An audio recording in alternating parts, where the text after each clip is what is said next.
boa noite para todos vocês que estão aí entrando em nossa live de estudos bíblicos aqui da comunidade luterana de Oxford. Nós estamos hoje com um novo cenário, nós estamos aqui na sala pastoral para trazer esse estudo bíblico a vocês e assim também compartilhar mais uma nova temporada de estudo bíblicos que nós queremos ter de uma forma inovadora, de uma forma diferente. Sejam bem-vindos também à sala, enquanto vocês vão entrando, enquanto vocês vão chegando, nós queremos assim também acolhê-los na graça de Deus, saber que estamos aqui também na presença desse Deus, e como é bom ter você aqui de volta, depois de alguns meses, né, de recesso do nosso estudo bíblico, voltamos com cara nova, com uma proposta nova, aqui numa sala nova, e sempre com novos participantes, exceto hoje. Hoje o nosso convidado especial é aquele que tem o costume de fazer a abertura para nós, logo, logo ele vai estar chegando aí. Enquanto isso, nós queremos, assim, iniciar nosso estudo, colocar a vinheta do nosso estudo bíblico, verso 1. Nós queremos trabalhar com vocês, a cada encontro, aquele versículo bíblico que faz a diferença na nossa vida. Aquele versículo bíblico que marcou a minha história, a sua história, aquele versículo que de fato tem gerado vida e edificado vidas ao longo da história da igreja, ao longo da história do povo de Deus. Por isso, fica conosco e nós vamos iniciar logo, logo o nosso estudo bíblico, verso 1.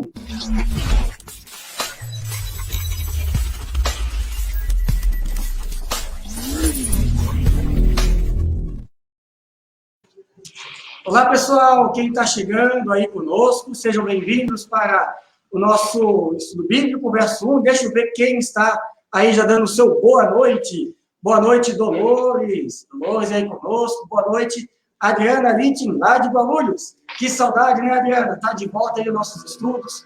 Poder conversar uns com os outros também. Boa noite, Márcia Zeifert. Boa noite aí a família toda que está sempre acompanhando esse retorno dos estudos bíblicos. Boa noite aí a Rosane Rudnick, a Lilian Botche, que está aí conosco. Eu sempre confundo o teu sobrenome, né? A gente vai ler rápido, né? E aí a gente acaba errando. A Margarete, boa noite, lá de Guarulhos também. Guarulhos está aqui sempre conosco, sempre presente no nosso estudo bíblico. Boa noite a Tati, boa noite a Marcela Stigler, com toda a família, sempre junto conosco, para esse estudo bíblico. Como é bom ter vocês aqui também presente. Se você está chegando, se você está nos acompanhando, aproveite, compartilhe o link, compartilhe também esse momento para que mais pessoas possam estudar conosco um versículo bíblico que, com certeza, você já leu. Eu acho que sim, né? O nosso convidado especial, na hora que ele compartilhou a sua publicação, ele já deu a deixa, né? Então, eu quero convidar aí, não para falar do versículo, mas para falar sobre ele, o nosso convidado de hoje, que é o pastor Roger, pastor, doutor, professor, né, Roger Bank. Roger, muito obrigado por sua presença, é bom tê-lo aqui conosco. Obrigado, Marcos, e que legal, quero também saudar cada um e cada uma de vocês nessa noite. Mais uma vez é uma alegria poder estar aqui com vocês no nosso estudo bíblico na comunidade de Oxford e vendo também tantas pessoas de longe que participam conosco. Isso sempre é muito legal. Que legal, estou muito feliz de poder estar com vocês mais uma vez. Obrigado, Roger, também por você aceitar esse convite. O Roger, ele sempre é o nosso abre temporada, né? Na outra temporada também, ele, junto com o professor Vitor, abriu uma temporada do estudo bíblico Eu Sou. Se você não viu, não acompanhou, na página aqui da nossa comunidade, você pode acessar lá na categoria Estudos Bíblicos, lá você pode ver os outros estudos bíblicos que nós já fizemos aqui. Obrigado, Roger, mais uma vez, por estar conosco. Legal. E hoje nós queremos falar sobre um estudo bíblico, sobre um versículo bíblico. Vamos começar estudando o versículo bíblico, essa é a proposta, pegar um versículo e entendê-lo, palavra por palavra, dentro do seu contexto, o que é aquele versículo que faz parte da nossa vida, que nós já lemos, às vezes passamos por cima, mas o que ele de fato quer dizer, qual é a mensagem que ele quer trazer, qual é a relevância dele para a nossa vida de fé, mas também para a teologia, aprofundá-lo também dentro daquilo que nós podemos fazer no estudo da palavra. Né? E hoje nós queremos falar sobre um versículo bíblico que com certeza você já leu, né? Quem acessou aí o compartilhamento, né, Roger? Você deu nos dedos ali, né? Pois é, dedurei. Era para ser surpresa, e o pastor Roger já falou, mas se você não viu, então, qual será esse versículo? Coloca aí. É um versículo que, se você um dia decidiu ler a Bíblia, do começo ao fim, sabe aquela, hoje eu vou começar a ler a Bíblia, então você já leu esse versículo. Não tem como não ler esse versículo se você já não tentou ler a Bíblia, né, Roger? Acho que sim, né? É verdade. É bem fácil. É um versículo conhecido e muitas vezes a gente passa assim, rapidinho, e já vai lá para os versículos 2, 3, 4 e 5, e nem percebe a profundidade que tem esse versículo bíblico. Você sabe qual é? Se você sabe, coloca aí nos comentários, vamos ver quem vai acertar qual é o versículo bíblico que nós vamos iniciar a nova temporada. Enquanto isso, eu quero convidar para que a gente tenha uma palavra de oração, falar com o nosso Deus, para que Ele também nos conduza nesse estudo bíblico. Vamos assim, então, em sua casa, baixar as nossas cabeças para uma palavra de oração. Senhor nosso Deus, nós te agradecemos e te louvamos pela possibilidade que temos agora de estudar a tua palavra. Começar uma nova temporada de estudos bíblicos. Ó Senhor, ajude-nos a compreender esta palavra e a perceber o que cada palavra, cada letra, dentro do seu contexto, tem a nos dizer para fortalecer a nossa fé. Esteja conosco, Senhor. Te louvamos pela presença de cada um que está aqui nos acompanhando. E assim, colocamos essa noite, a mim, pastor Roger, cada um em sua casa, na tua presença. Venha estar conosco, Senhor. Isso nós oramos em nome de Jesus Cristo. Amém. Amém. Então, se você quer saber qual é o versículo, deixa eu ver aqui se alguém comentou. Vamos ver. Ninguém arriscou qual é o versículo bíblico de hoje? Gente, é fácil. É um versículo que você lê quando começa a ler a Bíblia de Gênesis, Apocalipse. Você, com certeza, vai ler esse versículo de imediato. Alguém arrisca? Enquanto isso, eu quero dar boa noite aí para o pessoal que eu não dei boa noite, né? Senão fica feio. E eu sei que se não der boa noite, né? Depois vão puxar minha orelha. Boa noite aí, o Rodrigo Schmidt, né? Veio aqui, lá de Florianópolis, cidade boa, lá de Florianópolis, junto com a sua mãe Dilma de Fragosos. Que legal. Obrigado, Rodrigo, está conosco aí. A Maristela, a nossa secretária, também dá uma boa noite. A Maristela, acho que ela está acompanhando só para ver se vai dar certo o estudo bíblico aqui na sala pastoral, né? Porque a gente teve que fazer uns testes, repetidor de sinal, mas acho que vai dar certo, Maristela. Obrigado aí por toda a folha. A Magda também dá uma boa noite, nossa presidente da UAS, aqui de Oxford. O Edson Seifert também conosco. A Vivian, boa noite, acompanhando lá de Curitiba. Olha só que bacana, seja bem-vinda. O Sérgio Selk, lá de Tocantins. A Catarina Kuzman também dá uma boa noite. A Cleusa Marcondes, lá de Guarulhos. Eu acho que o pastor Tiago vai ter que cuidar, hein? As ovelhas de Guarulhos estão vindo tudo para cá. Mas que legal essa participação aí de Guarulhos. Né? A Dolores manda uma boa noite especial só para você, Roger. Ela esqueceu de mim. Obrigado, Dolores. Né? O pessoal esquece de mim, faz parte, mas o convidado especial recebe uma boa noite. Boa noite aí, amigos pastores. Jonas, obrigado, Jonas, por me incluir no seu boa noite. Boa noite, a Irma também, a Luciane Borchardt, o seu boa noite.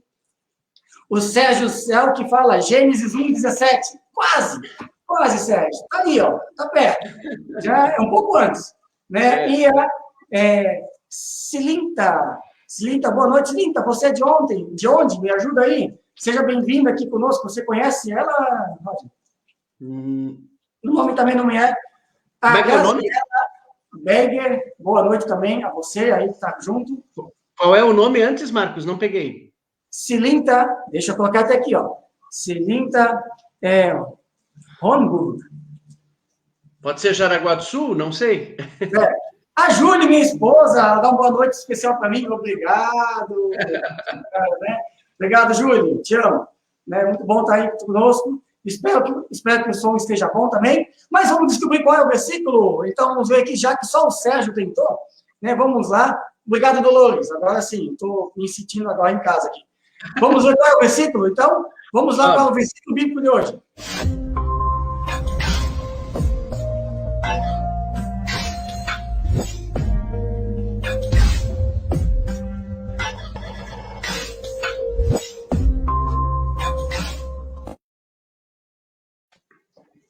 nada como começar uma nova temporada com o primeiro versículo da Bíblia.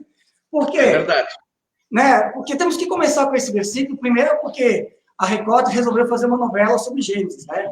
Então, nada mais propício do que entender também Gênesis na perspectiva da criação de Deus, mas com certeza é um versículo que vai nos ensinar muito. Eu lembro da minha época de estudante de teologia, como Gênesis 1, ele abriu os nossos olhos. Na verdade, né, Roger? Gênesis 1:1 é o primeiro versículo da Bíblia que nós, estudantes de teologia, aprendemos hebraico, né? Exatamente. E só isso, né? Depois a gente esquece o resto. Mas isso... Não, eu não posso falar isso para o professor de teologia, né? Mas assim, Bereshit bara Elohim, no princípio criou, né, Deus, e aí vem o resto que eu já nem vou falar porque eu vou errar, né? Mas o Roger pode falar, eu creio que o Roger pode falar Gênesis 1 completo em hebraico. Sim, Bereshit bara Elohim et hashamayim ve haaretz. É isso aí. Olha só, viu? Depois nós vamos colocar aqui algumas palavrinhas aqui, mas é o primeiro versículo que a gente aprende a falar em hebraico e tem uma profundidade teológica muito grande. Acho que nós vamos aprender muito hoje com esse versículo. E eu diria assim, né, Roger? Posso te chamar de Roger, tem que colocar o doutor. Pode, com certeza, capaz.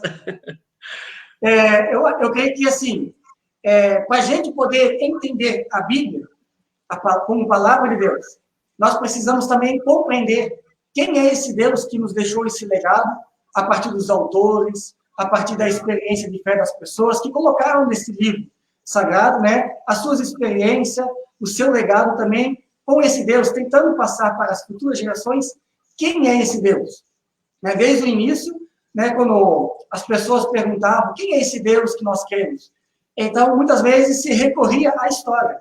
É o Deus que nos libertou do Egito, é o Deus que constituiu reis, é o Deus que chamou profeta, mas também é o Deus que criou céus e terra. Então, para entender, eu creio a palavra de Deus, para nós compreender cada versículo bíblico dentro do contexto da palavra de Deus, eu creio que a primeira pergunta que nós devemos fazer é, afinal, então, quem é esse Deus da palavra que criou os céus e terra? O que isso significa para nós? Né? Eu creio que isso é algo importante também para o nosso momento de hoje, né, Roger? Com certeza, Marcos, e é assim, esse texto é o primeiro versículo da Bíblia, ele é o título do livro de Gênesis e é o título desse primeiro bloco que a gente encontra no capítulo 1, que vai justamente falar da criação do mundo como um todo. Né? A gente tem que lembrar que esse Deus que se revela aqui nesse texto é um Deus criador. É dessa forma que a Bíblia começa falando de Deus. Ele é um Deus criador, e aí nós vamos hoje ficar focados, né, como é o tema, o título do nosso estudo, né, nós vamos focar no versículo 1, mas a gente tem que lembrar que esse texto está falando até o final do capítulo 2, da criação do mundo como um todo, e também depois do ser humano, homem e mulher. Então, isso é bem interessante que a Bíblia inicia mostrando para você e para mim que Deus é um Deus criador. Depois, mais adiante, a gente vai ver o que implicação tem isso para a nossa vida, né? Mas essa é a primeira questão, que Deus se apresenta aqui como alguém que criou tudo o que existe. E isso é bem fundamental para a nossa vida de fé. Legal. E se você tem uma pergunta, né, se você tem, assim, algum questionamento, aproveita, né, porque quando nós falamos em Deus Criador, criação, com certeza vem muitas questões, e aqui vai aparecer, acho que muitas delas, e uma delas, né, Roger, talvez entender a origem de como surgiu o escrito, né, porque não foi Adão e Eva que escreveram em Gênesis, né, e nem Moisés, porque Moisés ainda não era nascido, né? Por mais que se disse lá que em alemão, né, primeira moça, né, e assim por diante, está dentro desse pacote, né? Mas sabemos que nessa época não havia escrita ainda, né? E Adão e Eva não estavam lá registrando o que estava acontecendo, né? Gênesis 1 provavelmente foi escrito muito tempo depois. Agora, me ajuda se foi na época do exílio, mas eu acho que sim, né? Isso. Tem Gênesis 2 também, tem um outro período. Mas, com certeza, eles, ao escrever Gênesis 1, eles estavam tentando explicar àquela geração quem é esse Deus da qual eles criam diante de um contexto de paganismo, longe do templo, Jerusalém destruída, exílio babilônico, e houve uma necessidade de colocar no papel a fé desse povo. E aí Gênesis 1 surge nesse contexto, né, de quase que uma defesa da fé, talvez, uma confissão de fé. Porque a gente confessa, né? Crê em Deus Pai. Então, Gênesis 1:1, dá para quase dizer, é o título de Gênesis. Tá dando barulho aí? Não. O caminhão Não, tá. não, tranquilo. Gênesis 1 é o título, mas é quase uma confissão de fé, né? Isso. Na verdade, é assim que a gente tem que entender Gênesis 1, o capítulo como um todo, ele é uma confissão de fé de um povo que afirma que crê num Deus que é criador. Né? E nesse sentido, a gente precisa, então, considerar alguns aspectos importantes para a gente poder aprofundar esse texto. Então, em primeiro lugar, na época da Bíblia, na época do Antigo Testamento, haviam outros povos ao redor de Israel. E todos os outros povos também tinham narrativas, histórias de como é que o mundo surgiu.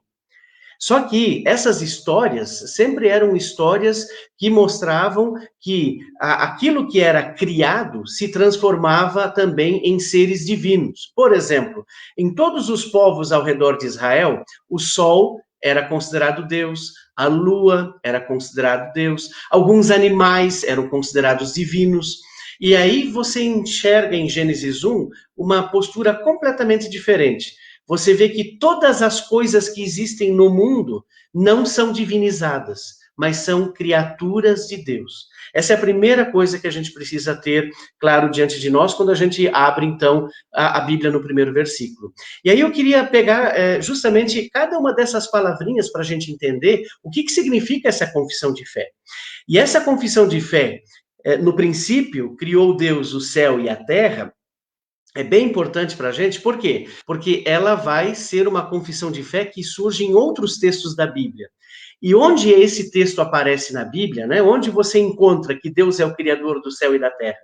Sempre em textos que surgem em contexto de crise. Sempre em textos que surgem em contextos de dificuldade.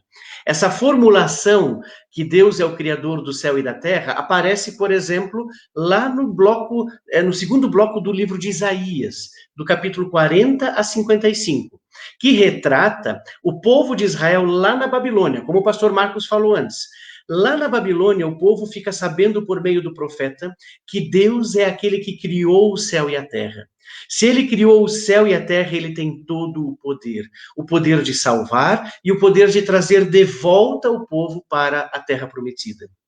Lá no livro de Salmos, também aparece várias vezes essa afirmação de que Deus é o Criador do céu e da terra. Um deles, inclusive, nós conhecemos muito bem, que é o Salmo 121. Elevo os meus olhos para os montes, de onde me virá o socorro? O meu socorro vem do Senhor que fez os céus e a terra.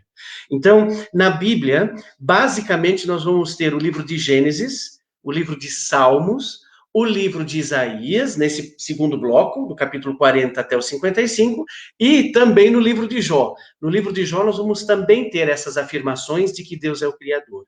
E em todos esses 4 livros, o contexto que está por detrás do surgimento deles é crise, é um sofrimento, é o exílio babilônico, ou é uma situação que gerou uma falta de esperança muito grande, ou um pedido por salvação. E aí vem, então, o início dessa afirmação na Bíblia, justamente por conta desses contextos. Onde você passa por dificuldades e sofrimentos, a Bíblia nos ensina a clamar pelo Deus Criador do céu e da terra. Isso significa ele tem poder para libertar e poder para salvar. Quero aproveitar, eu sei que você quer entrar nas palavras, mas você falou um negócio agora que eu não posso perder. Né? Sim. Sempre no contexto da crise, onde a gente necessita da salvação, e a gente lembra desse Deus poderoso, que é o do céu e da terra. Isso me lembra também, agora, fazendo uma ponte agora, né, cósmica, aí até Jesus, e até o Apocalipse, né, porque o Apocalipse é falado de novos céus e nova terra. Né? Exatamente. Que também é um contexto de crise, a comunidade de fé também está passando por perseguição, e há uma necessidade, de novo, de resgatar a esperança cristã. E aí, de novo, vem uma palavra de novos céus e nova terra. O próprio Jesus Cristo também fala da nova criatura, né, em Cristo. Então, dá para fazer essa associação também, assim, logo já? Com certeza, Marcos. Inclusive, o próprio livro de Isaías que eu cito, lá no capítulo 60, 65, vai dizer: eis que faço nova todas as coisas. Inclusive, esse é o lema da nossa igreja esse ano. É o lema bíblico, né? E Apocalipse 21, né? Então, eu vi um novo céu, uma nova terra. Vejam, a Bíblia no começo, no meio e no fim tem essa frase. Isso é muito especial, gente. Isso é muito especial. A gente precisa também discernir uma coisa importante. Quando a gente confessa que Deus é criador do céu e da terra, por ele ser criador, ele tem poder para nos salvar. A Bíblia vai sempre fazer duas afirmações que você até já citou antes no Credo Apostólico, né? Creio em Deus Pai Todo-Poderoso, Criador do céu e da terra, e em Jesus Cristo, e aí segue. Ou seja, nós temos na nossa confissão de fé a afirmação de que Deus é Criador e Redentor. Que Deus cria esse mundo, dá para nós a certeza de que Ele tem poder para nos salvar. Isso é fundamental. E é bem legal esse refrão na Bíblia. Então, Gênesis 1:1, Isaías, lá no meio da Bíblia, e o Apocalipse 21. E que faz todo sentido, inclusive, para a gente pensar agora esse versículo que é o lema do tema do ano da ISLB, né? E eu vou deixar em suspense, né? Mas o Credo Apostólico ainda tem a figura do Espírito Santo, que de alguma forma aparece. Certeza. E talvez a gente fale um pouquinho mais para frente, quando a gente vai falar um pouquinho sobre nós, como seres criados, céus e terras, fazemos parte né? Daquilo que a gente fala da emanação de vida, divina, né? Exatamente. Vamos deixar suspense isso aí, essa ideia de esse assunto, mas para a gente não já ir longe, né, não fazer um salto quântico aí, talvez, pegando palavra por palavra, a gente já pode ir dessecando o texto e entender o que Deus quer dizer para nós. Então, o texto começa com Bereshit, né, que é Deus, vou colocar aqui para a gente, ó, que bonito, ó. Aí. Ah, que chique, olha aí, ó, colocou em hebraico. Então, no princípio, exatamente, assim, ó, é muito legal essa palavra, porque essa palavra foi traduzida dessa forma, no princípio, na língua portuguesa isso faz sentido, mas não tem artigo aí no hebraico. Então, pela lógica, literalmente, a gente poderia traduzir em um princípio. Só que isso significa que, na verdade, esse versículo começa não querendo determinar uma data para o princípio da criação. Por isso não tem artigo lá no hebraico. No português a gente precisa colocar artigo, senão a nossa frase fica meio estranha, né? Mas no hebraico não tem, porque isso significa que não se trata de um tempo determinado, que se pode registrar na história como se eu fosse colocar a data de nascimento dos meus filhos. Agora, isso não significa que a criação não tenha uma data. Pelo contrário, justamente por usar a palavra princípio, no começo também poderia ser traduzido, significa que Deus aqui está criando a história. Ou seja, Deus está criando a história dele com o ser humano, com tudo o que existe. Então, cuidado, não significa que não tem história, mas significa que agora é que a história vai começar. Também é possível traduzir de duas outras formas diferentes essa primeira palavra da Bíblia. A gente poderia traduzir assim, ó, no começo, quando Deus criou o céu e a terra, ou a gente ainda poderia traduzir quando Deus começou a criar o céu e a terra, tá?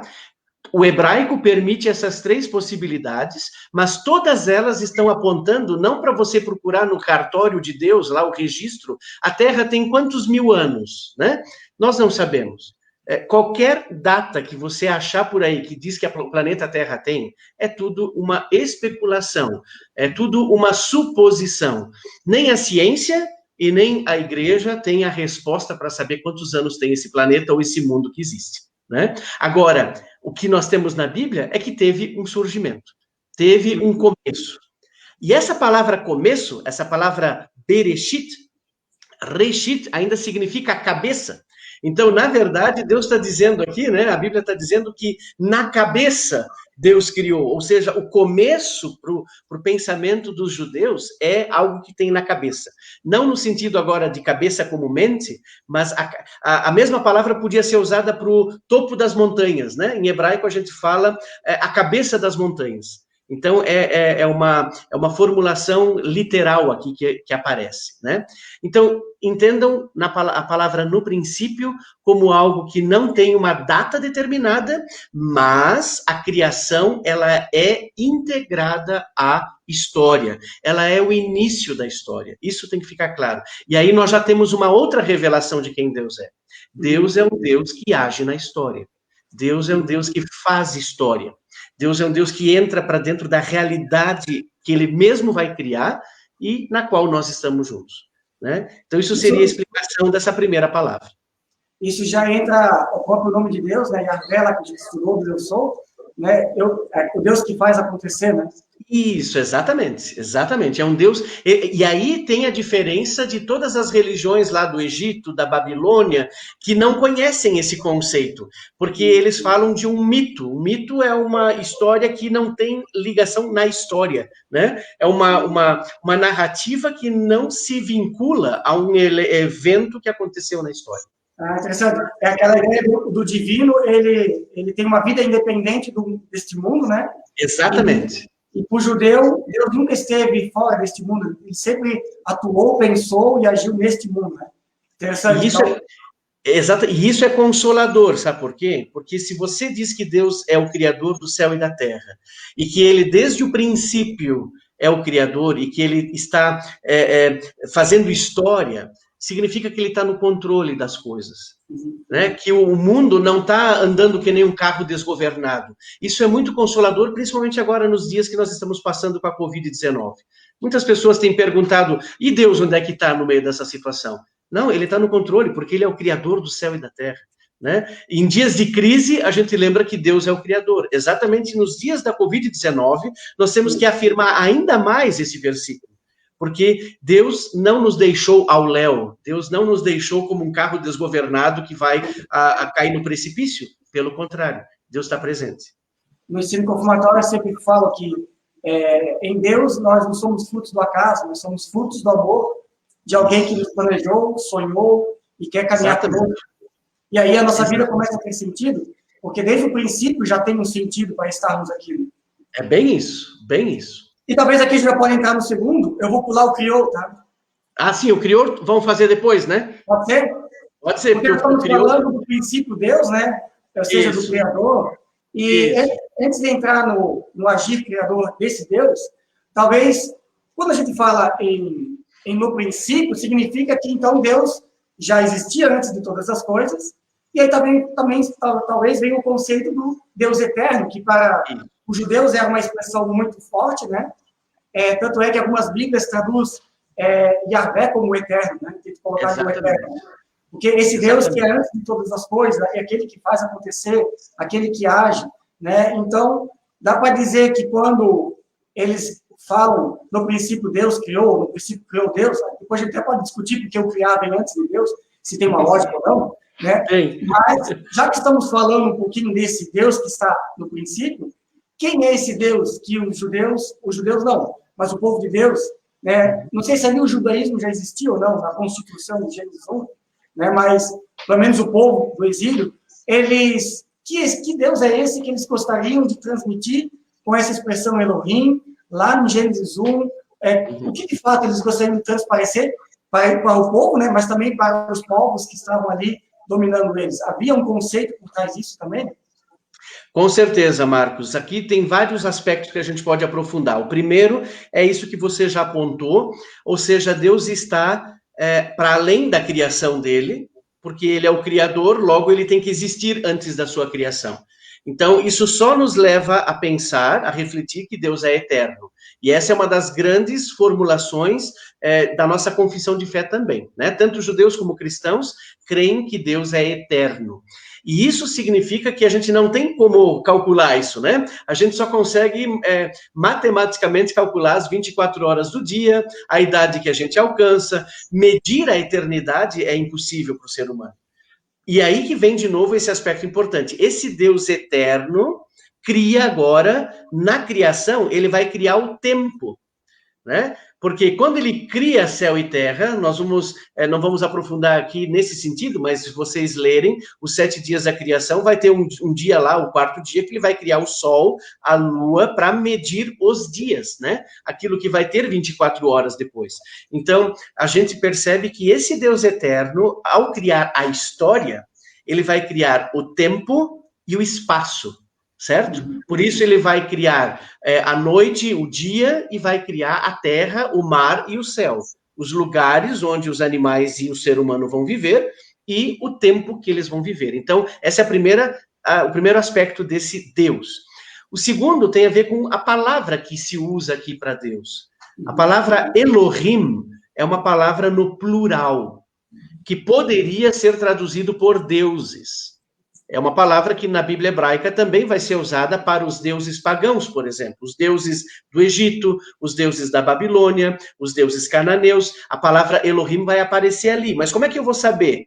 Pelo verbo, né? Aqui eu vou dar aula de gramática para vocês agora, numa quarta-feira à noite. Se o verbo estiver na terceira pessoa do singular, obviamente, então, essa palavra Elohim na Bíblia vai ser traduzida por Deus, se referindo a esse Deus de Israel. Se os verbos na Bíblia estiverem no plural, então, obviamente, está se falando de algum outro tipo de deuses. Mas nesse caso de Gênesis 1:1, o verbo está no singular. O verbo criou está no singular. Então, a concordância verbal, se alguém aí é professor de português que nos assiste, vai me dar uma notinha 10, talvez, no final da nossa live, né? Ou seja, aqui tem a ver com concordância verbal, né? O sujeito, se está no singular, tem que ter um verbo no singular. E aqui nós temos um sujeito no plural com o verbo no singular. Não é erro de gramática, é porque Deus, por ser tão grandioso, dentro da concepção judaica, é falado no plural, tá? Então, é um plural de majestade, a gente poderia dizer isso, os judeus entendem isso assim, ou então também um plural que tem a ver com a sua grandeza. Hoje nós não temos mais muito disso, mas antigamente, no português mais antigo, a gente falava os pronomes de tratamento, né? A vossa senhoria, né? Vossa excelência. Hoje se perdeu, infelizmente, um pouco isso, né? Quando eu digo vossa excelência, eu estou usando um plural, mas eu estou me referindo a uma autoridade, é uma pessoa. Então, assim a gente pode também entender como a gente chama Deus de Elohim, né? E essa palavra justamente aponta, então, para a grandeza, para a majestade desse Deus. E mais tarde, agora é importante, mais tarde, ao longo da história da igreja, depois aí do período do Novo Testamento, os primeiros pais da igreja interpretaram Elohim também como uma realidade trinitária, né? Deus Pai, Filho e Espírito Santo. Mas isso ainda no Antigo Testamento não é possível afirmar, né? Isso só é possível afirmar depois do todo. Por isso a doutrina cristã sobre Deus vai apontar para a Trindade. Mas aqui ainda não tem, a palavra Trindade nem aparece na Bíblia. Sim, né? sim.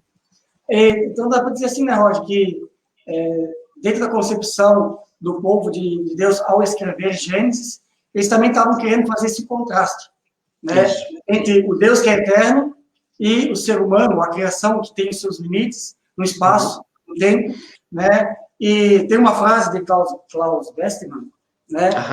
Ele coloca assim: falar em Deus é falar em totalidade, né?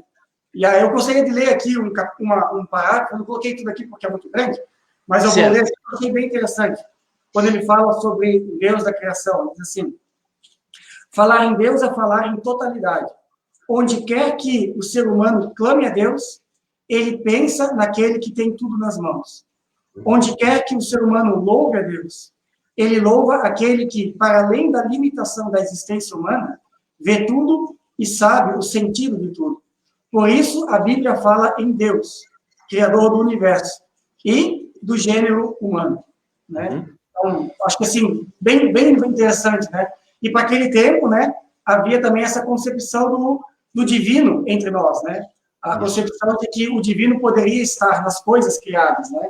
Até a próprio ser humano, o imperador, o faraó, ou o rei da Babilônia, poderia ter aquilo que daí talvez podemos entrar aqui na tal da emanação divina, né? Ou seja, a criação de Deus é uma emanação, ela é o divino que acaba não sei se diluindo, ou acaba impregnando na criação. E ao falar que no princípio Deus, e depois ele cria as coisas, então significa que eles estão dizendo, Deus é eterno, o ser humano e as coisas criadas têm seu limite, e não é o divino na criação, mas é o Deus que age na criação. Exatamente. Assim, ó, isso é uma distinção, a gente fala aqui de distinguir, né? Bem importante. Essa é a diferença principal do Antigo Testamento, desse texto de Gênesis, e também da própria fé cristã, que nós fazemos distinção entre Deus criador e a criatura. As coisas não se misturam. Deus é Deus, e toda criatura, inclusive você e eu, somos criaturas de Deus. No contexto em que Israel vive, isso não é assim. Lá no contexto tem a tal da Mãe Terra, daí o sol é Deus, os animais podem ser Deus, o faraó é divino, o rei, os imperadores são considerados deuses, e isso é contra a Bíblia. Ou seja, isso é contra a vontade de Deus. Deus se revela como Deus único, como criador distinto da sua criatura. Então, a criação não é um pedacinho de Deus, e que daí por isso a gente pode se dobrar diante de uma árvore, porque ela é sagrada. Não existe árvore sagrada, não existe... Não adianta abraçar a árvore, né? Só se você quiser fazer algum exercício físico, né? Não existe essa história de mãe terra, né? Que está muito comum nos dias de hoje.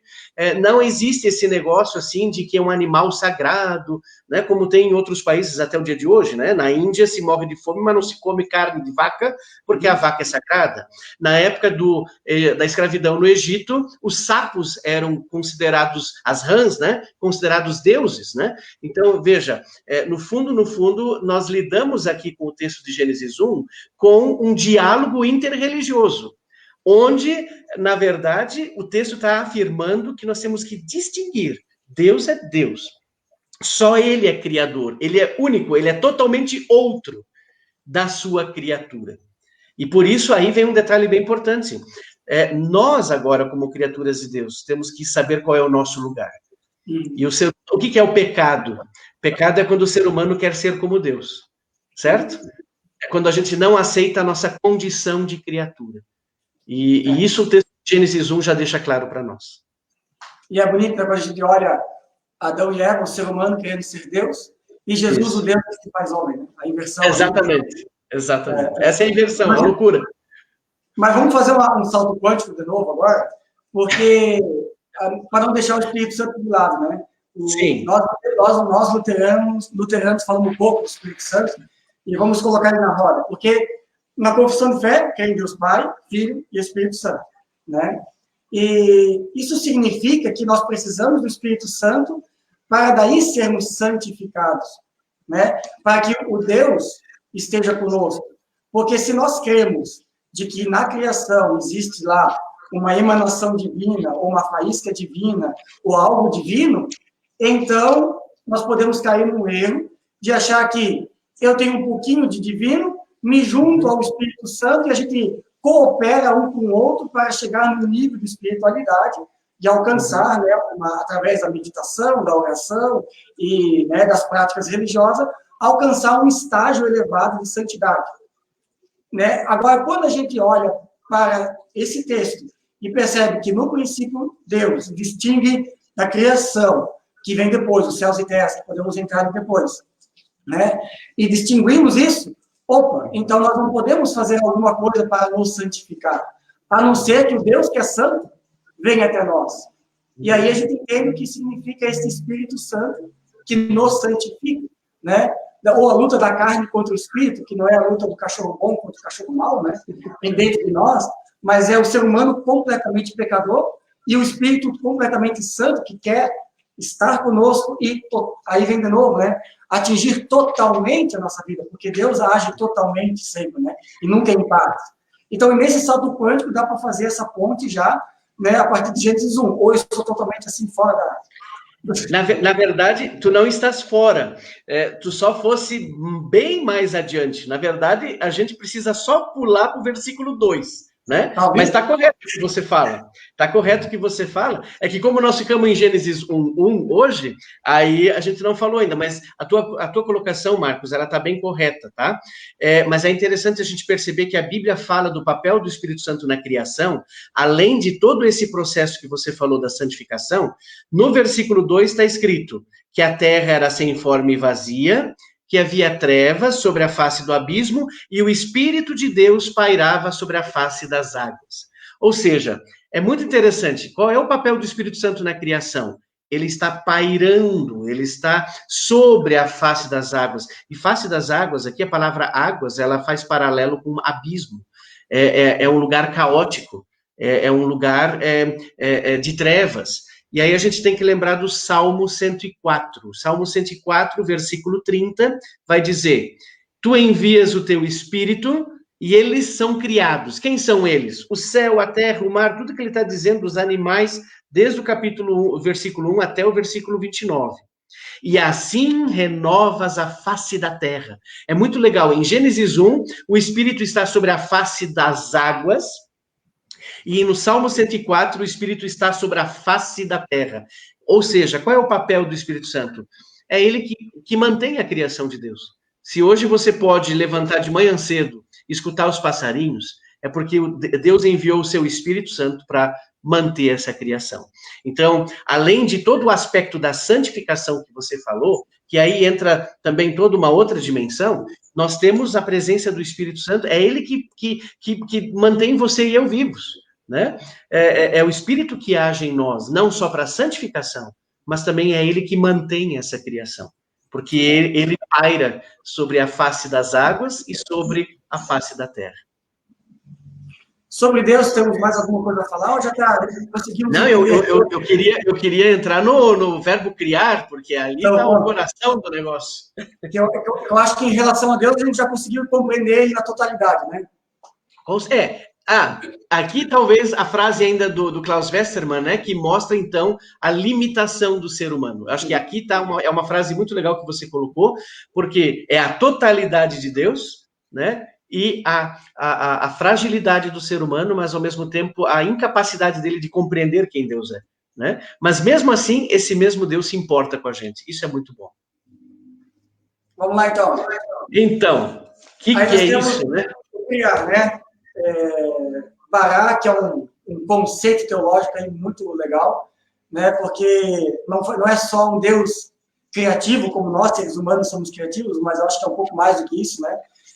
A criação, quando nós falamos de criação, nós estamos falando de um agir específico, não, mas um agir próprio de Deus, né? Isso. Aqui, Marcos, aqui a gente tem que lembrar uma coisa, esse verbo criar, se é esse verbo bará em hebraico, né? Bará é uma palavra que só Deus aparece como sujeito na Bíblia. O ser humano, ele é criado para também criar, ou seja, Deus nos deu inteligência, dons, para a gente criar coisas, né? Nós estamos aqui usando uma tecnologia que o ser humano criou, e criou porque Deus deu a ele as condições para fazer isso. Infelizmente, pelo pecado, as pessoas usam isso para o mal também. Mas nós aqui estamos usando uma técnica que um ser humano inventou graças à capacidade, à inteligência que Deus colocou no ser humano como sua imagem e semelhança. Agora, o ser humano não é capaz de criar o mundo que Deus criou, porque só Deus aparece como sujeito. Então, aqui está o coração do versículo 1, o primeiro versículo da Bíblia, que só Deus é capaz de criar céus e terra. Nós ainda vamos ver o que significa esses céus e terra, mas só Deus pode criar.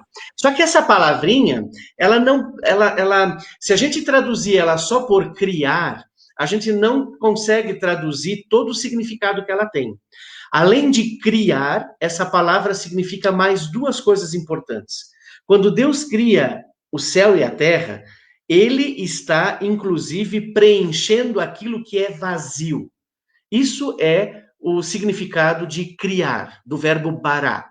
Significa preencher aquilo que é vazio e também significa colocar em ordem aquilo que está uma bagunça, aquilo que é o caótico, aquilo que não tem ordem.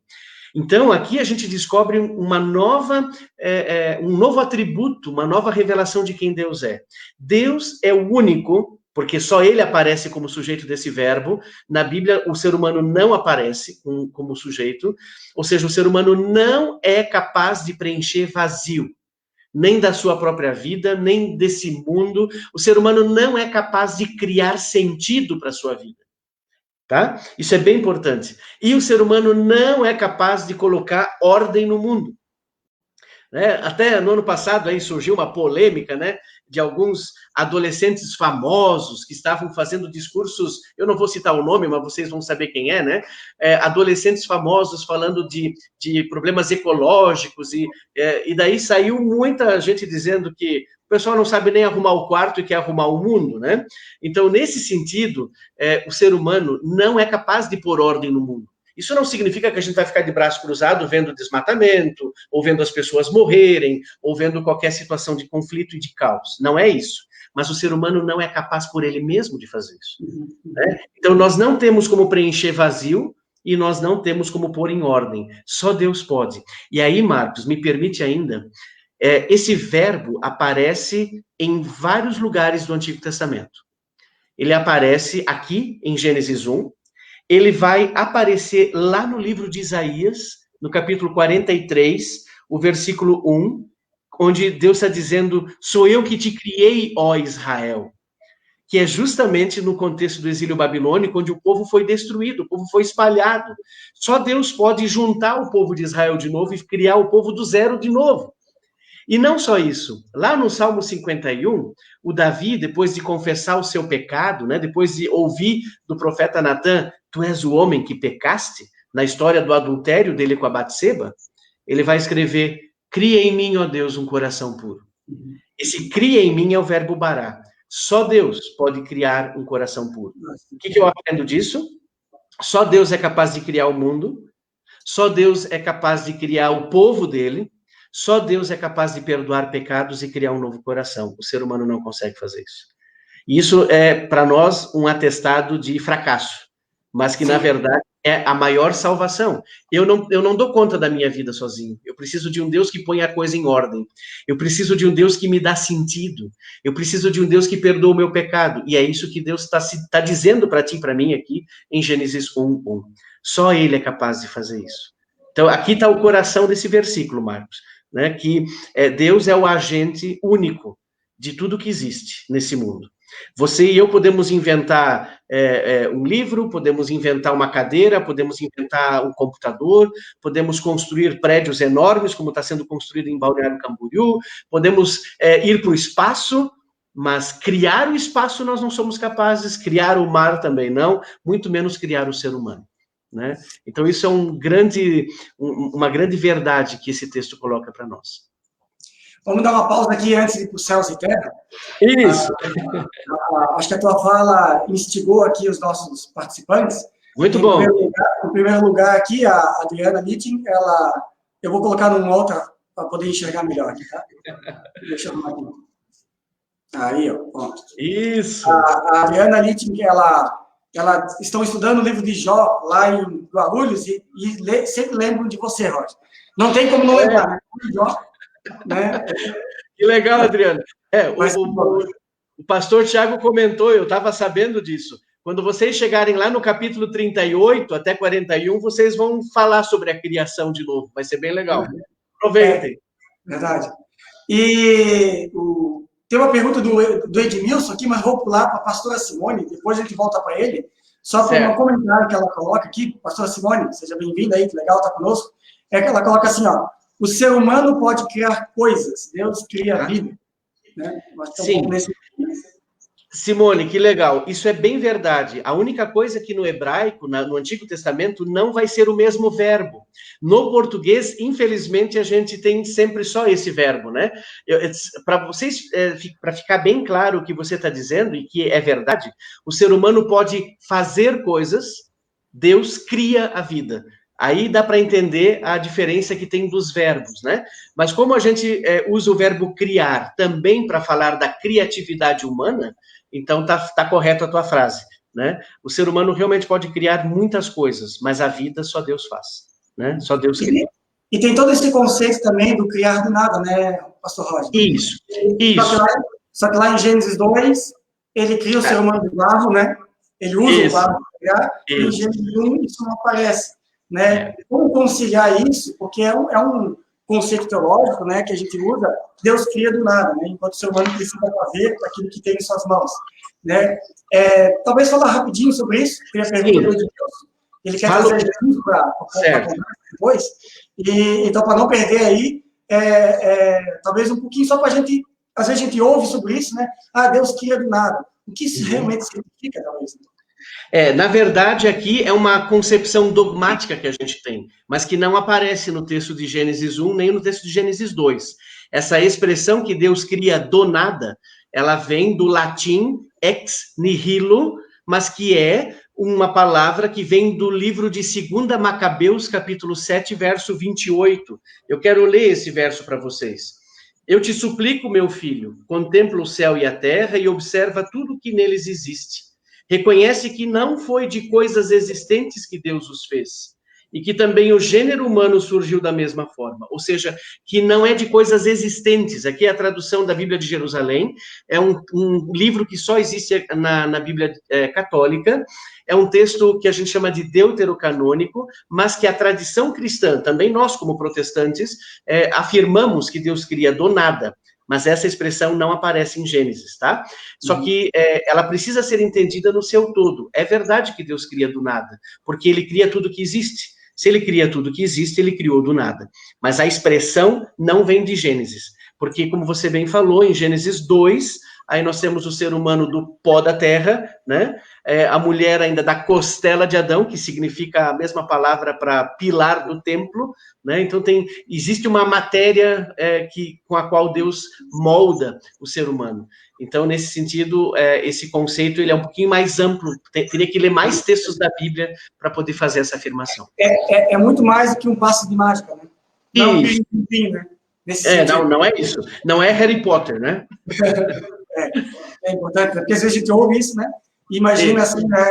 Deus batendo palma e as coisas assim, né? Mágico, né? Mas é um conceito. Existe um processo.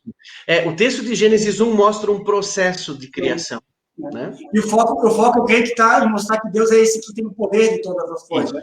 Exatamente. E não como ele cria, mas que ele tem o poder para criar. Né? Exatamente. E o Lindomar Brito aqui, ele traz uma pergunta. Não, antes de chegar na pergunta do Lindomar, o Edmilson aqui, ó, isso. Ele quer trazer Jesus para a história. Ele fala assim, ó, falou-se de Deus, do Espírito Santo, né? E Jesus já está presente aí? Aí eu creio que João 1 já ajuda, né? Isso, eu estou abrindo aqui a Bíblia para ler esse versículo. Vou colocar João aqui também. 1, né? João 1, isso. É muito importante a gente ter esse versículo também na mente quando a gente fala da criação, porque vejam só como começa o Evangelho de João. No princípio. É a mesma concepção de Gênesis 1. Tá? Gênesis 1:1, no princípio, criou Deus o céu e a terra, e agora aqui em João, no princípio era o verbo. Verbo aqui significa o logos, que é um conceito, no primeiro momento, grego, mas que tem paralelo com o conceito hebraico de palavra, né? Então, no princípio era a palavra estava com Deus, e a palavra era Deus, e ele estava no princípio com Deus. Mas aí a gente tem que ler ainda um pouquinho. Veja o que diz o versículo 3 também. Todas as coisas foram feitas por intermédio dele, e sem ele nada do que foi feito se fez. Então, Edmilson, a tua pergunta é muito fundamental. Jesus estava lá, sim, tá? Ou seja, Jesus já estava presente. Ainda mais como cristãos, nós cremos no Deus eterno. Esse Deus eterno é Pai, Filho e Espírito Santo desde sempre. Não dá para separar isso, né? Então, nesse sentido, aqui o texto de João 1, verso 3, vai mostrar que tudo que foi feito por ele, por causa dele e por meio dele. Então, a gente pode dizer que Jesus é co-criador, né, dos céus e da terra, com certeza. Ou seja, a dimensão trinitária, a partir da perspectiva cristã, de leitura de Gênesis 1:1, é bem evidente, né? Deus criando o céu e a terra por meio de Cristo, por meio da sua palavra, ele fala e as coisas acontecem, e o Espírito Santo revestindo e estando em cima das águas, né? Na face das águas e na face da terra. E aí, nesse sentido, eu já quero aproveitar, já que estamos colocando Jesus na história, e você colocou, né, que toda a questão do conceito da Trindade é visto como um retrovisor, né? Isso, retrovisor. Mas a partir de Jesus, tudo começa a fazer sentido, né? Exatamente. Então, aí, de novo, dá para ligar o aspecto da salvação, redenção com criação, né? Porque, assim como o povo de Israel, em momentos de crise, buscava aonde nós vamos encontrar salvação, quem vai nos redimir é o Senhor Todo-Poderoso, o mesmo que libertou do Egito, o mesmo que levantou reis, né? É aquele todo, Klaus Westermann, mais uma vez, ele fala assim, ó, o Deus Redentor é o mesmo que criou todas as coisas. A ação redentora foi interpretada no sentido retroativo, até chegar ao instante da criação de tudo. Exatamente. Então, vai voltando e no final você chega. Quem é esse que nos salva? Quem é esse que nos enviou Jesus? Quem é esse que fala de novos céus à terra? Quem é? O Deus da Bíblia. É o Criador de todas as coisas. Então, né, não dá para iniciar um estudo da palavra sem antes ter Gênesis 1 como uma referência de quem é Deus. Né? Exatamente. Exatamente. Mais uma pergunta, Roger. Sim, vamos lá. Vamos aproveitar que o pessoal está participando aí. É isso aí. O Lindomar, ele faz uma pergunta aqui. Se é pecado nós queremos ser igual a Deus, então nós sermos a imagem e semelhança de Deus não é na sua totalidade? Uhum. Essa é uma boa pergunta também, Lindomar. É que aqui a gente precisa entender o que significa esse imagem e semelhança de Deus. As palavras usadas no original, no hebraico, para imagem e semelhança, é a palavra para estátua e bandeira. Significa um conceito não de essência do ser humano, né? Não é uma essência do ser humano, mas significa uma tarefa que Deus dá. Ou seja, ser imagem e semelhança de Deus na Bíblia significa eu sou representante de Deus nesse mundo. Né? Não algo que eu sou divino. O ser humano nunca vai ser divino. Se alguém de vocês ouvir que o ser humano tem alguma coisa divina nele, isso é heresia, isso ou é espiritismo, ou é algum outro fenômeno religioso, mas não é fé cristã.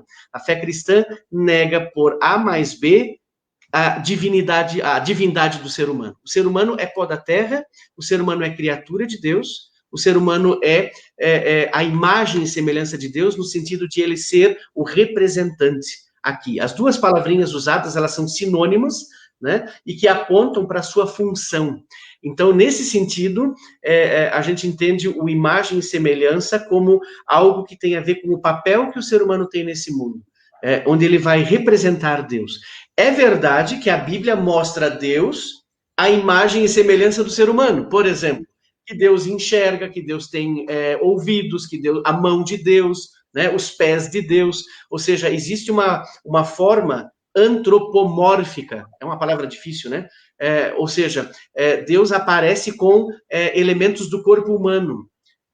Mas não significa que Deus tenha nariz, que Deus tenha ouvido, que Deus tem olho de verdade, porque a Bíblia diz que Deus é espírito, certo? Só que você e eu não somos espírito, nós somos de carne e osso, né? Nós somos pessoas que temos aqui um papel bem definido como imagem e semelhança, como representantes dele.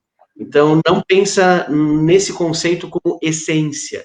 Eu sou divino, eu tenho um pouquinho de divindade porque eu sou imagem e semelhança de Deus. Não, é o contrário. Nós não temos nada de divino, o que nós temos é a nossa identidade como criatura de Deus. Eu sempre pensei que Deus fosse loiro de olhos verdes. Não, Deus não é loiro de olhos verdes. Mas é verdade. Mas, assim, é uma expressão realmente que a gente trabalha, né? E tem até essa ideia de o ser humano como um ser sagrado, né?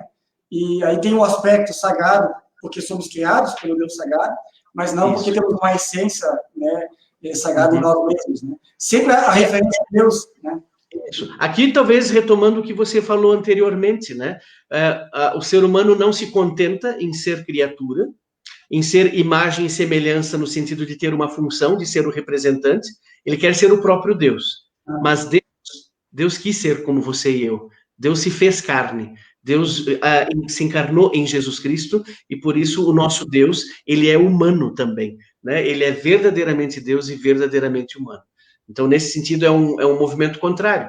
É isso que a fé cristã prega, né? É isso que ela anuncia, um Deus que se fez gente, e não o ser humano querendo ser divino. Isso é espiritismo, na verdade. Legal. Mais uma pergunta, talvez aqui relacionada, deixa eu ver, sobre nova, aí talvez a gente até pode entrar aqui na questão da céus e terras, né? Que o Sérgio coloca assim: por isso falamos no contexto da fé cristã que a palavra de Deus, ao ser pregada, gera nova vida, né? Nova criação, salvação. Dá para aproveitar e entrarmos nos céus e terra, então? E a gente podemos, mas é interessante o que o pastor Sérgio coloca aqui, nesse aspecto bem concreto de que a palavra bará, né, que é o verbo criar, coloca ordem, né? Coloca ordem e preenche o vazio. Significa que a palavra de Deus, porque quando Deus cria, ele fala, né? Haja luz, houve luz, né? Que haja separação entre a terra e as águas, e as coisas vão acontecendo. Ou seja, se você transfere essa mesma abordagem agora para a nossa vida, quando Deus diz, né? Os teus pecados estão perdoados, Deus está criando em ti um novo coração. Deus está perdoando e criando uma nova criatura. Deus está fazendo a transformação, por isso a salvação, né? Quando nós ouvimos a pregação, a palavra de Deus, quando nós ouvimos o que Deus fala, tem a promessa lá de Isaías 55 que ela não volta vazia, a palavra de Deus não volta vazia, ela vai ter o seu efeito, porque é uma palavra que vem de Deus, que é capaz de criar, de transformar vidas e de salvar. Muito bem, o que são céus e terra, né? Céus e terra passarão, mas as minhas palavras jamais passarão. Marcos colocou aí Mateus 24:35, que está dentro de um discurso também, vamos dizer assim, sobre o futuro, né? Que Jesus fala no final de Mateus, mas também remonta aqui Gênesis 1 e remonta Apocalipse 21. Ou seja, céus e terra vão passar. Mas aqui nós, no versículo de hoje, temos que Deus criou os céus e terra. Que a palavra céu... tá céus aqui na tradução do Marcos com razão, porque no hebraico céu também só existe no plural. No português a gente pode falar tanto no singular quanto no plural. Eles entendem que o céu é tão imenso, tão grande, que eles só conseguem imaginar isso no plural. Então essa palavra, eles nem conhecem essa palavra no singular. E terra significa, em primeiro lugar, esse espaço geográfico, né, que Deus está criando. Só que na tradição judaica, na concepção do hebraico, céu e terra formam uma unidade. Então, não é uma coisa distinta, céu aqui e terra aqui. Não, Deus cria uma totalidade do mundo, é o universo, diria a palavra para universo naquela época, tá? Ou seja, a totalidade de tudo que Deus cria, tudo que faz parte do céu e da terra. É óbvio que o pecado trouxe uma ruptura daquilo que é céu e terra, certo? E por isso, Jesus tem que vir do céu até a terra para nos buscar e nos salvar.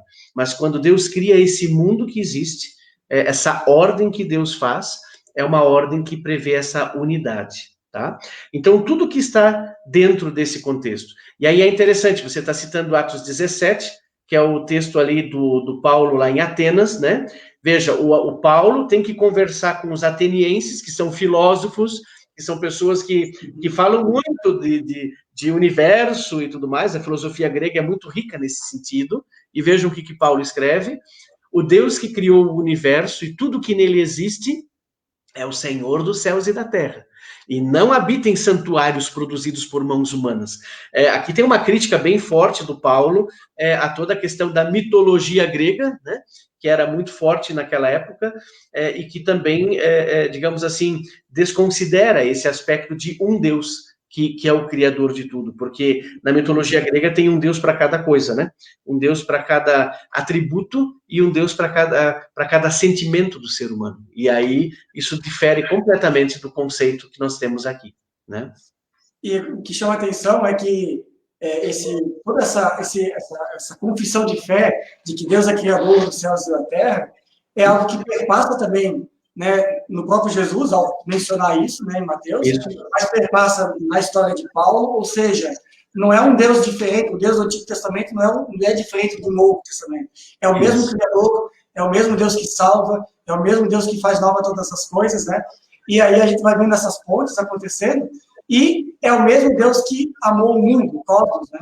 Também ali entra toda a totalidade do mundo é amada por Deus em Jesus Cristo, né? Em João 3,16. Aí, mais uma vez, volta ali, eu acho que o aspecto que o pastor Sérgio trouxe, né? Da questão da salvação, redenção, nova criação. Deus ama, né? Deus amou desde a criação e continua amando para a salvação. Exatamente, exatamente. E isso é bem importante porque a concepção de que Deus ama o mundo, né? Essa palavra mundo, ela tem uma conotação de céu e terra, de tudo, dessa totalidade. Não é só algumas pessoas, né? Não é só uma parte da criação. E aí o Paulo também vai dizer, né? Por consequência do pecado, que a própria criação de Deus geme aguardando a redenção. Então não é só o ser humano que clama por redenção, mas a própria criação. A gente vê isso nos colapsos aí em relação à própria Covid, né? A própria Covid-19 é um exemplo concreto de que a criação geme por redenção, né? Ela suplica, né? Então, nesse sentido, a gente percebe que céus e terra vão passar, mas Deus prometeu novos céus e nova terra, onde habitam justiça. Não só o Paulo, mas o Pedro vai dizer isso lá nas suas cartas, né? Eu acho que seria interessante, para quem quer começar a ler a Bíblia de novo, vai passar por Gênesis 1:1, né? Exatamente. Fazer uma leitura, às vezes, olhando para esse aspecto do Deus Criador, né? Ver como esse Deus Criador aparece em todos os textos, em Salmos, aparece muito. São formas de ler a mesma Bíblia com um olhar específico, né? Dá para ler a Bíblia com o olhar da redenção, da salvação, da justificação, mas também dá para olhar, perceber esse Deus Criador, como ele age, como ele se revela, como ele é traduzido. É uma leitura bem interessante. Acho que vale a pena aí para quem está com vontade de ler a Bíblia toda, né? Uma leitura a partir da teologia da criação, que também faz muita diferença e que tem tudo a ver com a teologia da salvação, né? Um Deus que salva o ser humano, né? Que queria ser Deus, mas não consegue, e aí está necessitando desse Deus criador, né? O pastor Sérgio Céu, que está bem empolgado aqui, ele traz uma frase do Lutero, e aí ele pede ajuda para ver se acerta ou não. Ele diz que viu na internet, né? Diz aqui, ó, uma frase que eu vi na internet e que está atribuída a Lutero, pode-se dizer que ela está correta? A frase é: Deus cria a partir do nada. Portanto, enquanto um homem não for nada, Deus nada poderá fazer com ele. E aí?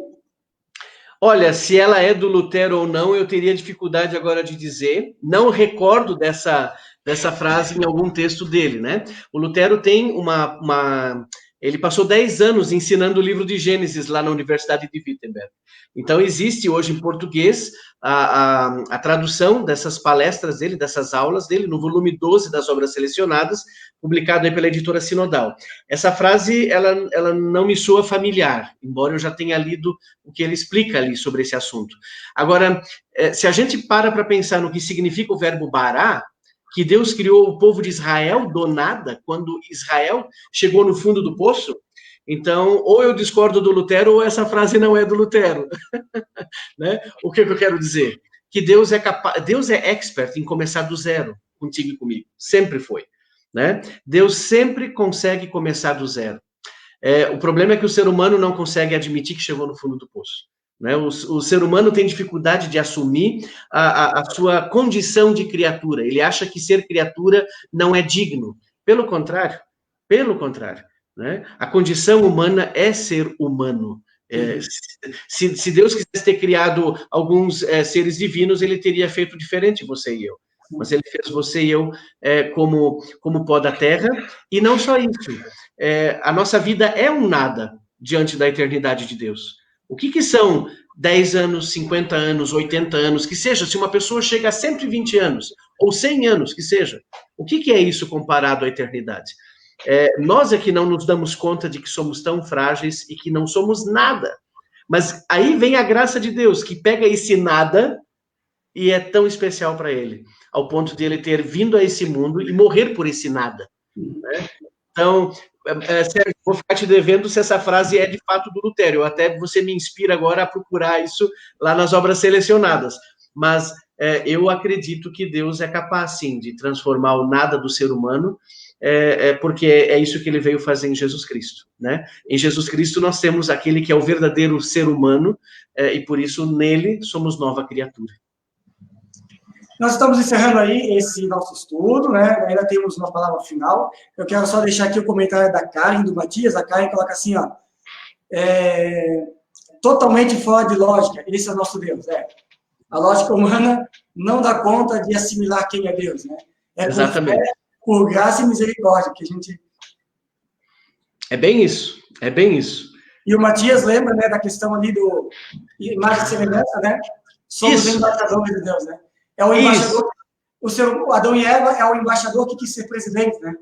Isso, exatamente. Muito bom, Matias, essa questão. O apóstolo Paulo, ele vai usar essa expressão lá em 2 Coríntios, capítulo 5, versículo 20 e 21, ele vai falar dos embaixadores de Cristo, como aqueles que vão anunciar a reconciliação.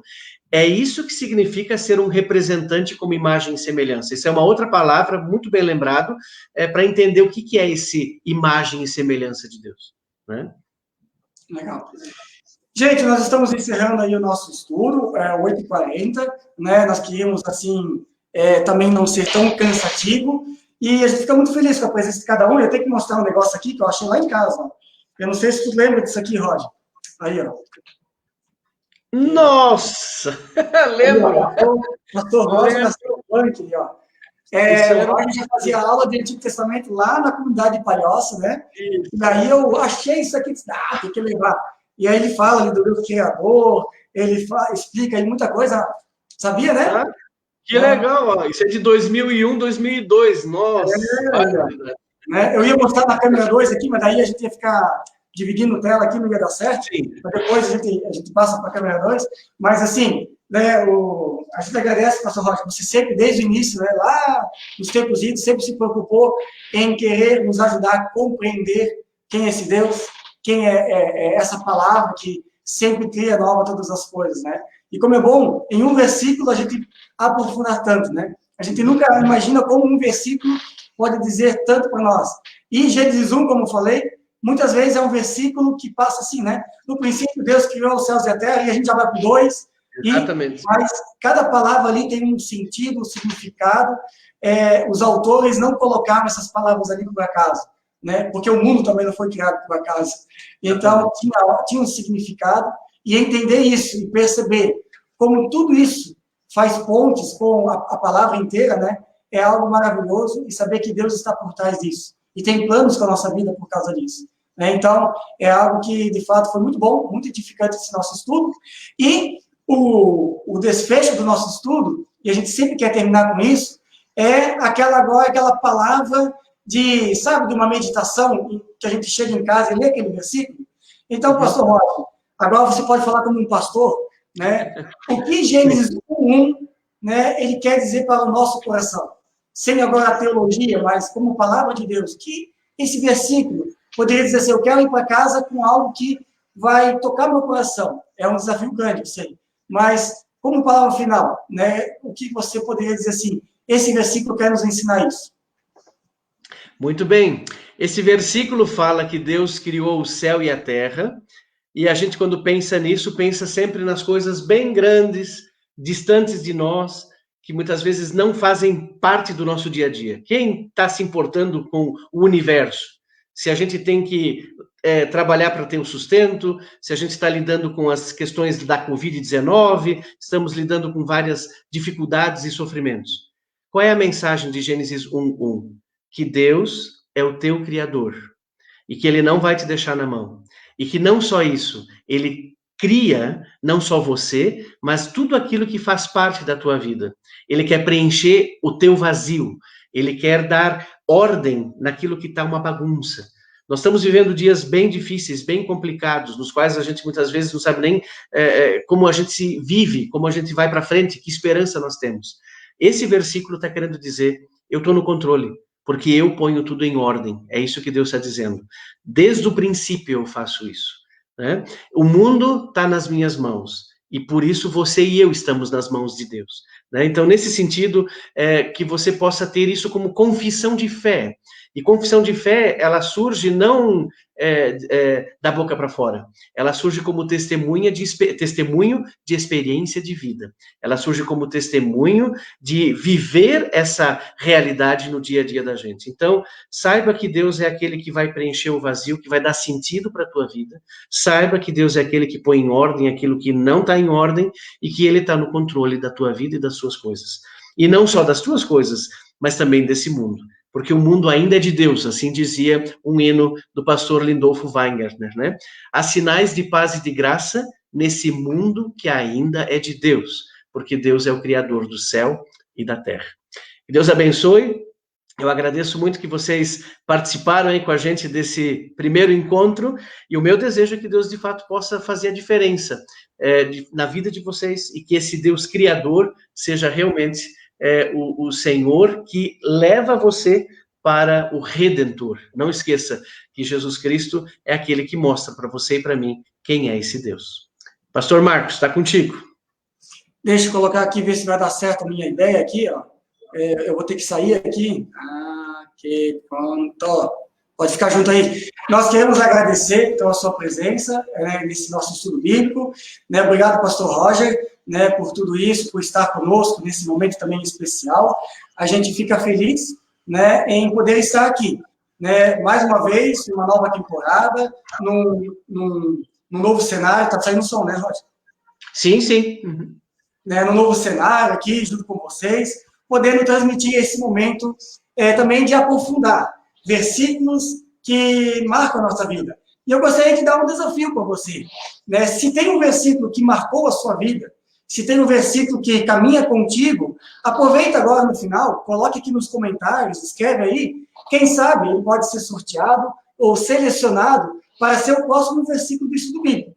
Porque nós vamos trabalhar da seguinte forma, a pessoa convidada, ou ela vai escolher um versículo para trabalhar conosco, ou nós vamos selecionar um versículo que você colocar aí nos comentários. Aí nós podemos aí discutir, conversar e entender o que é esse versículo bíblico que me ajudou em momentos difíceis, ou que talvez seja o meu versículo de confirmação, ou que é aquele versículo que em certo momento fez a diferença para a minha vida, ou um versículo que eu sempre utilizo para ajudar alguém. Afinal, o que esse versículo de fato quer dizer, o quão profundo ele é, o que as palavras elas querem expressar, e como nós podemos perceber Deus por trás também desse versículo. Essa é a nossa proposta do programa Verso 1, estudar a palavra, versículo por versículo, e entendendo cada versículo dentro do seu contexto. Então, nós agradecemos pela sua presença nesse estudo bíblico. Nós vamos deixar aí uma música rolando para que você possa ouvir, terminar com um hino, e enquanto isso, colocar o seu versículo aí. Já está saindo alguns versículos, a gente agradece, João 3,16, João 8,12 e assim por diante. Também foi um prazer estar com vocês, que Deus abençoe a sua vida, a nossa vida, tá bom? Então, nós deixamos aqui um hino final, mas antes desse hino, eu quero encerrar com uma palavra de oração, para que nós possamos encerrar assim. Vamos orar? Senhor nosso Deus, nós te louvamos e te agradecemos pela vida, te agradecemos porque tu és esse Deus que desde o princípio está conosco, caminha conosco e dá sentido à nossa vida. Obrigado, Deus, porque o mundo está em tuas mãos, a nossa vida está em tuas mãos, e estar em tuas mãos é saber que está em boas mãos. Ajude-nos, ó Deus, a cada dia a encontrar na tua palavra, em cada verso, uma palavra de fé, de esperança, e que nos ajude a conhecer a ti como nosso Deus Criador do céu e da terra, Senhor Todo-Poderoso, a ti como nosso Salvador e também nosso Deus Santificador.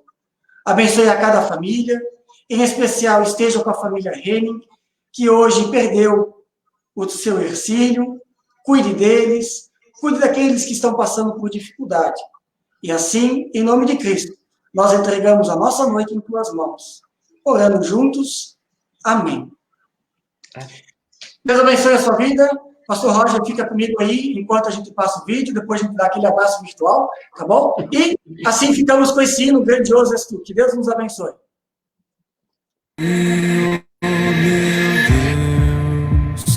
Quando eu maravilho maravilhado, contemplo a tua imensa criação,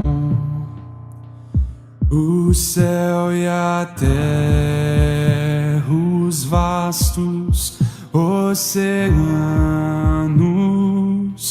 Fico a pensar em tua perfeição. Então minha alma canta a ti, Senhor. Grandioso és tu, grandioso és tu. Então minha alma canta a ti, Senhor.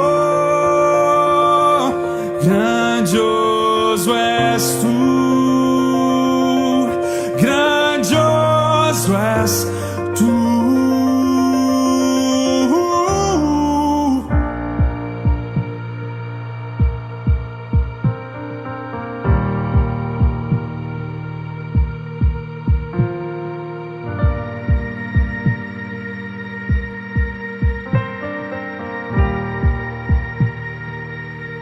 Ao caminhar nas matas e florestas,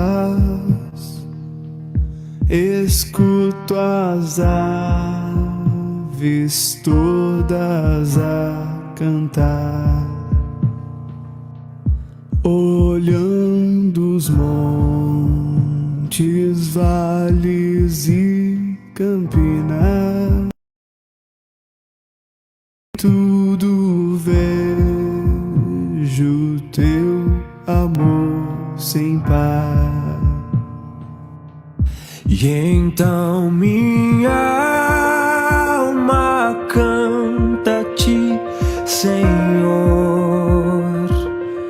Grandioso és tu, grandioso és tu. E então